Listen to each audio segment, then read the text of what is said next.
where I do feel very much in my life that it's so much on other people's timing. And we have spoken about it before with the 515 that you have, Ashley, and that my partner has. It's very much on the timing of somebody else. And then I get kind of pulled into the timing. So I don't really even realize it's not my timing. But then something happens and I'm like, what is this? This is extreme. Why am I even doing this?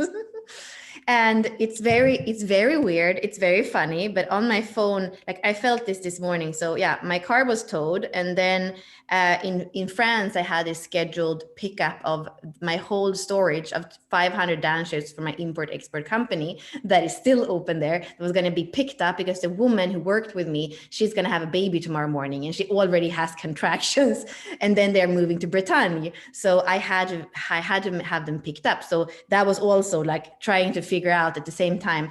And like I wrote this on my phone this morning. What is the priority? What is the priority for me today? Because it's like I feel like I'm always trying to, and then like I'm always trying to juggle between like something that's not exactly really my priority. And lately I've felt a little bit the same in work. I'm like, I'm doing this outline, but it's good, but at the same time, I don't even know if that's the way I would teach, because every time before when I've taught, I just go on and say, let's open the living library. What's here? So yeah, I feel like it's the question, priorities are important, but whose priority is it, and whose timing are you living on? And I believe that the 15 is saying something about our natural rhythm. Are you a night person? Are you a morning person? Don't believe that the 6 a.m. club is the only thing that works for everybody. Like I was listening to this book on Kindle that this is the last thing I'm going to say. But I was listening to this book on Kindle last weekend, and I was like, oh, these are kind of cool. These are kind of cool advice. The name of the book is The Power of Discipline: How to Use Self-Control and Mental Toughness to something something. And I was like, oh, these are like 17 chapters. It's a good thing I put it on yesterday after having spent whole last weekend on variable orientation with left mind, left brain, and knowing that if you have left variable, right brain and right mind, you're here to be receptive. You are here to take life in. You're here to be present, but not focused. And when I read this book, I'm like, this is like strangling somebody with rightness. It's like saying, don't be you, be focused, have results, do this. And it's just, I understand how easy it is to be conditioned to think that a certain structure, a certain rhythm is right, when maybe that's not your unique clock. Maybe that's not how you naturally move through life. Did you want to show people what right variable? I don't know if we're talking about this right now, but I'm wondering to interact with you guys that are watching. Let us know if you are right variable or left variable, and do we need to like show them anything if they don't know what we're talking about? Did you want me to? If you just pull up a Jovian, do you have a Jovian Bodygraph? Yeah, I have Or you. I think I have yours. So let me just pull that up. I think this is great because it really, we've been talking about this amongst the three of us, and I've really enjoyed this conversation with both of you, and really thinking about how I learn, and how where I'm conditioned and where I'm not conditioned. I'll just say for me, my best life is when I just naturally awaken, that I try to align my day so that I don't have to, I'm not on somebody's alarm clock, and I generally naturally awaken between 8 and 9, and I love that, so that I start my day rested and ready to step out into the world with love. Whereas when I force myself to do something early, that's not really my time. It's not really my calendar or schedule, and it doesn't feel great in my body. And I'm really aware of how starting my day in alignment with me, or forcing something, changes the whole day for me. The energy, as much as I would want to make it all good, it just is hard for me. Yeah, so here you even have in Oh, this yeah, this chart, is Simone. Yeah. you Oh, cool. you can even see the arrows around the head, and it says R or L in them. If you do Jovians, you're not going to have the R and the L, but it's going to tell you your variable in the advanced charts. But in the not advanced charts, you at least often see the arrows. So when it says R and it's pointing to the right, that means receptive. It means, relaxed, present, and passive. It means yin. Your way in that specific variable is yin. And wherever you have left, it's going to be where you're active, where you're focused, where you're strategic. So the four arrows, to like the simple say, the two ones on the top, the red one is your brain. So here we are on the body side. So it's the body. So it's going to be how your brain works, the muscle of your brain. If it's to the right, you are going to have a passive brain. You don't need to eat all the time and have like sugar available for your brain to work, because you're not here to focus. You're here to take in. You're here to be present, but present as wide, present of taking in the whole. We can say present and focus is the same thing, but here is more like present for the whole in a wide perspective. And then the R that is black on the other side is more about your awareness, how your awareness works. And it also has to do, what comes before that is motivation. So it's kind of like how you're aware of life, how you're motivated to go through life. And then the two ones on the bottom, one is perspective, kind of how you see the world. That's the black one, the perspective one. The other side, exactly. And then the red one is your environment. So are you here to be in a relaxed, passive environment, or are you here to be in an active environment? And here it's very interesting with Simone, that because we see that she's here to take in, to learn, to have an awareness that really just functions in a very receptive way. And then people come and drink from her, and they get all the wisdom that she didn't even focus on taking in, but it's just there because she has this beautiful receptive mind and brain. But the beautiful thing here, she has one left variable, which is environment. So Simone really thrives when there are things going on. Like in Unlock Your Design, there's always an activity, there's always something going on. There's always another call. There's always something to be part of. And that's the environment that she thrives in, because she doesn't have to push her brain to focus in that way, or her awareness. She can be in that space taking in. And then, we ask her something, and she's that well of wisdom that is sharing with us, but not from a place of pushing her brain to be strategic or focused or have results. So for me, this has been an inquiry this week that I like a lot of things. And I've felt this.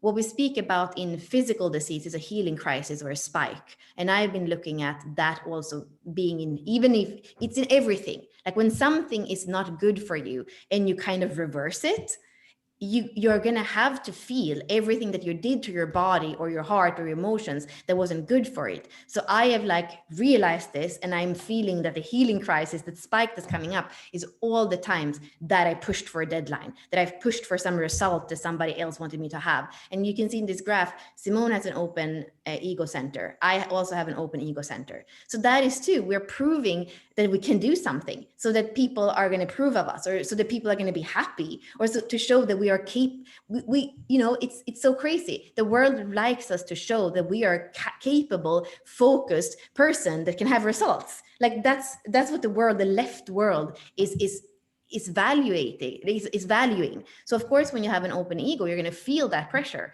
and you're going to want to do it. But then knowing that especially for the right brain that is here to be passive, not here to push, that goes right into our thyroid, right into our metabolism, because we're not here to be active in that sense. So it's something to think about. If you have a right variable brain and you're pushing all the time, how is that affecting your well-being? How is that affecting your metabolism? And also maybe look at the open ego or the open emotional, because those centers can also make you kind of tiptoe or do things so that other people are happy, so that you don't have to take in, their emotions or their expectations. I think this is a perfect example of what you just explained in my chart. So in our containers, like when we're in Business by Design or Portals of Deconditioning, or anytime we're doing a call, most of the time I'm not, y'all are the presenters. Ashley, this 5-1, Bella, the 4-6 manifesting generator. Y'all are the people in front of the camera, and y'all know I don't really even love that. Usually I'm drawing, I'm taking all the energy in, and doing some drawing. But then the minute you ask me, you invite me to come in, I'm right there. I've taken the whole thing in, even though I'm just sitting here drawing the energy of whatever I'm experiencing. And so I think that's a perfect example of how I have adapted, right? Or living my right and single left variable in our containers. So that was lovely. Mm-hmm. And Ashley, don't you have more left arrows? I'm quad left. So yeah. I think that with me being a 5-1 and having this channel of rhythm and being really defined and having a bunch of channels, I don't get overpowered with your guys' receptiveness. Not that it would be overpowering. I think being left variable is way more overpowering because that's how society is. It's like, focus, have an outline. And if I'm a 5-1, I'm like leading it and like being like Bella was talking about, like the outline, when she was doing the 5-minute videos for the 64 doors, she was like flowing with it and like, oh, let's look at this. And this is what came out of it. Let's drink from this. And then here's what comes out. And I'm like, a structure and something that's focused. And that's because I have an active brain. I have a strategic mind. Like my body's active, my mind is strategic, and I'm focused, right? I'm left variable everywhere. And I think it's so detrimental that's how, this is what we're evolving from. We're evolving into being quad rights. And so left is how it used to be. And so left is how the education system is. Most of my kids are like predominantly right, except my older son, Austin. And he can't, like, if he's not interested in it, he doesn't even want to go into it. And so he won't be focused on what he doesn't want to be focused on, but my other kids are receptive. And I think things need to change. And I don't know how they're going to change in society, but like me needing support for like my focus strategic. We were talking about this the other day. Like I like workbooks. My first line loves to get into the nitty gritty details of things, and pulling up into the higher perspective of the 4-6 visionary perspective isn't always comfortable for me until I know that foundation is created. So part of what we're looking at is like, how can people in our company, like me, Bella, and Simone, fit into these roles and responsibilities that are really based by design and not by like this is what we have to do because nobody else can do it, and I'm super limited on time. So I'm like, I really want to do this, and I feel like this would create a really solid foundation, but I don't freaking have a lot of time to do this. I'm like, can we get a 1-3 in here, guys? I know that before we were like, oh, 1-3, the trial and error. I don't care. I need some more first lines so that I can have help with the foundational stuff, so you guys don't have to be in it and you can just be in your own genius. So we're still trying to figure out the whole synarchy and synergy happening within the group, and how who we can bring in to expand so that we're doing the things that light us up and that are also correct for our mechanics and our design. Is there anything you would say about left variable, since we talked about right and maybe somebody on here has some left? Did you want to say anything about that? I mean, what I would say is don't make yourself wrong if you're doing a lot of things. And if it's the whole thing with this is don't make yourself wrong. Because the first thing is we have to become aware of our conditioning. Like I'm so perfect. I'm so perfect in the sense of like being what I'm not because of my completely open ego. And so my first step is to realize that I have been working even in our group in a way that is not always it's not always natural for me. But the other thing is to not make myself wrong. Like I was right, even when I had a lot of pressure, I was writing that outline and then I stopped. And then I had, and then when you said, where's the circuitry? And I was like, I'm just going to put it in there, but I wasn't focused on it. So I was putting in even the wrong slides in there, I feel like what I don't even use the outline either, Bella. I just want to tell you that, like, I put it together so that maybe you need it for like when we're going into things, like, but if we don't need the outline, then we don't need the outline, and you can just have notes for circuitry, because I just use the slides as we're teaching for portals of deconditioning. I don't even use the outline. So we'll figure out a way that works best. But it's interesting what, like, we're trying to, I'm 5-1 trying to create solutions, and the solutions aren't working for like the right variable either, And that's what I want to say. Don't make yourself wrong. If you are left and everybody says, take a vacation, relax, schedule a floating tank, like a left variable, like a floating tank might be like putting you, like it might be the worst possible place for you to be. Like you might get crazy in a floating tank, but somebody's receptive and can just feel, the expansiveness of being and this and that. Like, so don't make yourself wrong. And if you're curious, look at your variable. Like for me, I'm here to take in, like I always take that example of the spinning bag. I was doing so many spinning classes as a spinning instructor, and people were like, but you're so intelligent, but you're like, why are you doing all these spinning classes? You're not even making much money. And I'm like, yeah, I mean, I didn't know about human design then, but I'm like, you're so crazy. Like, you think that this is me, that this defines me being a spinning instructor? No, it's just my body doing something when I'm like, in awe of all the, like, it wasn't about the spinning classes, but it was a really good thing for my body to be active with something while I'm watching the world, why I'm like, so don't let what you're doing define you, especially not if you're right. And if you're left, don't let the new age, you have to relax, take vacation, be off at least 3 weeks at a time. You can't take your phone the first thing in the morning. Like, maybe that's exactly what makes your day start going. You have your coffee in the morning, maybe you have a stimulant because it makes you more in your active strategic thing. Maybe it's really good for you, or green tea, or however you think health wise. But don't make yourself wrong because people say, oh, caffeine is the worst for you. No, maybe it does work for you. Maybe it does work with your nature. But if you are somebody like Simone who wants to have a morning that is more expansive, but then she takes a stimulant just in order to be able to work, but it's contrary to what her heart says and what her nature says, then that's not the way to go. So first of all, be aware of who you are, and then, don't make yourself wrong for that. Bella, are you quad right? Or are you like no, me? So I'm different than you. I have the left one that you have in the environment, and I also have the left that you no, and I also have left where you have right in the perspective.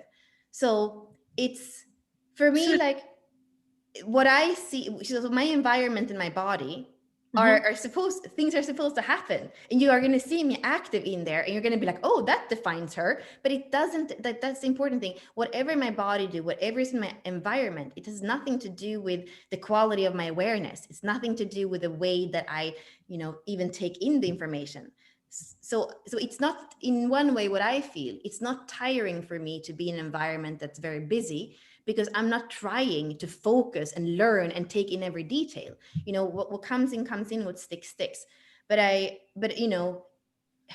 in one way, variable, it's very simple when you just think about leftness and rightness and passive or active.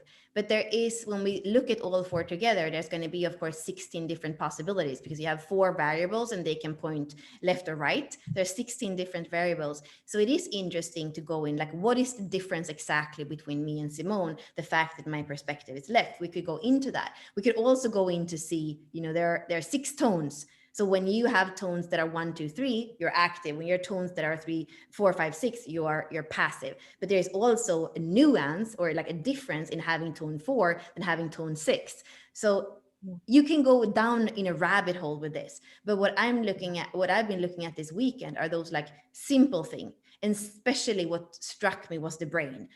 When Ra is saying, if you are right brain, so the red arrow on the top, if you're right brain and push yourself to focus, you are going to mess up your thyroid and your metabolism. And that for me was like, It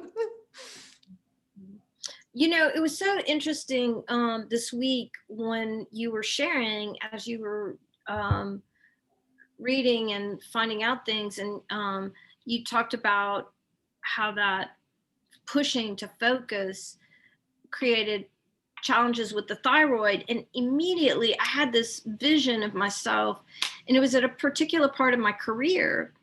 I was a faculty member at a college for 25 years. And for part of that time, I was a dean.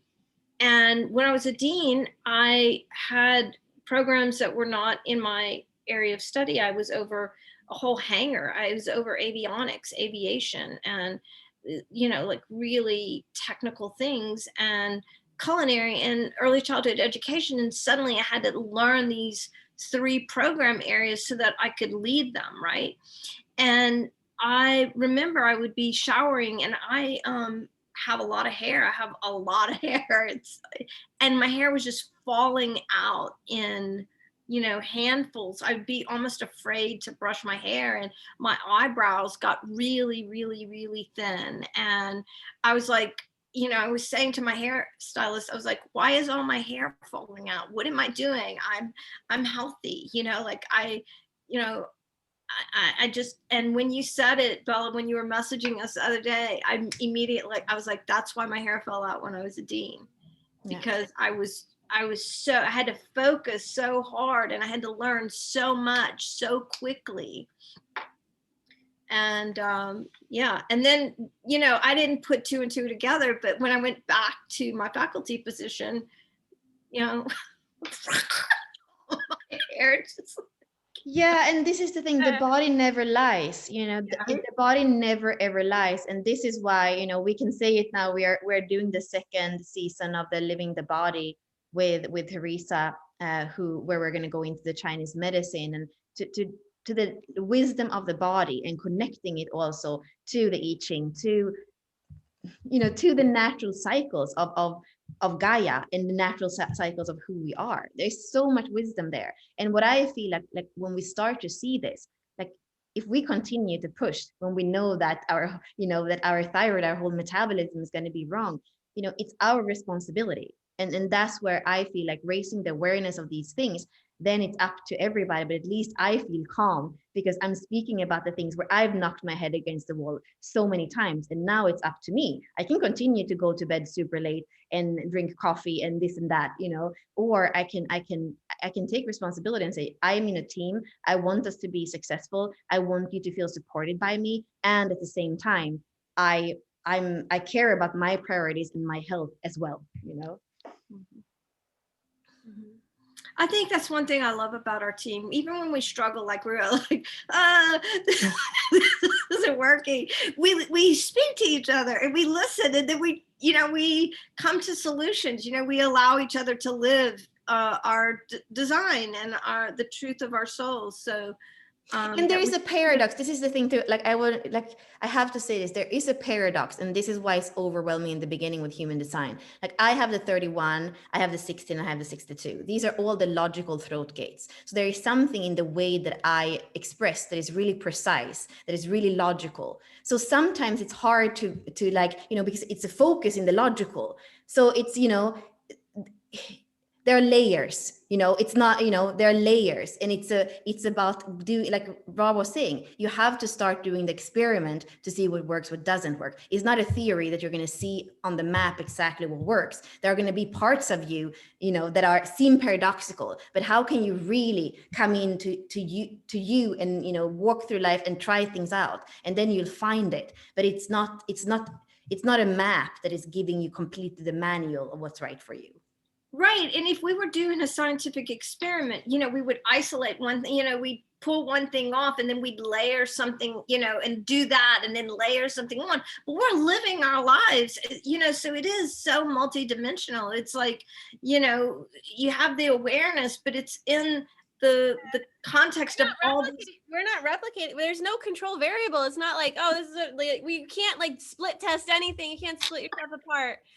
Yeah. So it's a process. It's a journey, and it's all about it, because I'm learning about my design and I'm learning about your designs as we're going. And if nobody stood up for themselves in a gentle, respectful way, then we wouldn't we'd just have all these expectations and then just burn ourselves to the ground because we're trying to work in a group and nobody's talking. I remember getting into and we have to go really soon, but I remember getting into a conversation with another company that we were working with and partnering with, and we're you got to learn each other's design, and you got to work with each other and not try to put people in boxes that they shouldn't fit in. And they didn't listen to us, and they wouldn't it wasn't important enough for them to investigate. They're no, growth and strategy and all this other stuff. I was well, how are you doing now? But that's, I'm just being silly, but I left that. I was oh, hell no, I'm not staying in here. They don't want to do what needs to be done. So and then my 5-1 is peace out, guys. But I love what we're doing. And I love that we have that communication, and it may be uncomfortable for a while, and we get to our breaking point, and then before we explode, we're like, guys, I really need to talk about this because there's a lot of pressure inside of me. I don't want to do this anymore, but I'm doing it because like you guys want me to do it, you know. And oftentimes it's like I push a lot of stuff. I push a lot of energy. I'm like focused. I have a lot of definition. I have the 515 channel, and so like I'm creating like a rhythm, and it's like, is that rhythm healthy for them? And I don't even like, that's the thing. Like I say, I don't even realize often until it has gone far, because I believe it's my rhythm, you know? And then I'm like, it feels good. It's bridging my gap. This must be who I am. And then like, wait a moment, this is extreme. What's going on? You know, I'm getting ready for doing the Archetype Akash with Corinda, who's doing the Archetype Akash with us. And she's interviewing me for the 35-4, and she sent me a list of questions. So I was just doing some more study, you know, foundational study yesterday. And one of the things about the 35 in the evolution sphere is that the adventure can be an internal, you know, is internal adventure too. But there was also something about working with other people or being with other people to understand how their minds work, that when, you know, because that's part of the experiment, right? That's part of the adventure. So when I'm, you know, when we're with Ashley and she's like, let's get the workbook done, I'm like, oh, okay, how does this work? Let's think like this, you know. And because I taught, you know, college for so long, I mean, I get it, you know. And then Bella's like, let's just go live with it. And I'm like, okay, let's go live. Like I'm Bella's ride or die person. Like, let's go live. This I'll do everything. Like, yeah, we'll knock. This is Simone's last words for everything. We'll knock this out in an hour. Like, she's like, let's schedule an account. We'll knock this out in an hour. That's Simone. She's like, we're gonna do it. But we do have to wrap up, because Where are we going, Ashley? Where are we going now? We're going to portals. We're going through the portal of the 15, the wild women. I just put a link in the Facebook chat about the portals of deconditioning, because we're going to be talking about the wild women today, and we'll see kind of what bridges from this conversation over to the next one, because we're meeting them in like 3 minutes. If you join and sign up now, you'll go into the Academy course, and there'll be a link to join the Zoom. So if you're like, I want to hop on board this train, let's see what's happening here. Explore, bring in the 35, be like, what adventure is coming up here? I don't know. And you'll either be surprised or disappointed. I don't think you'll be disappointed, but come play with us. So just comment in that case on the thing that Ashley just posted, and we'll keep an eye on it for the next little while. Thank you so much for playing with us. It's so much fun. Bye.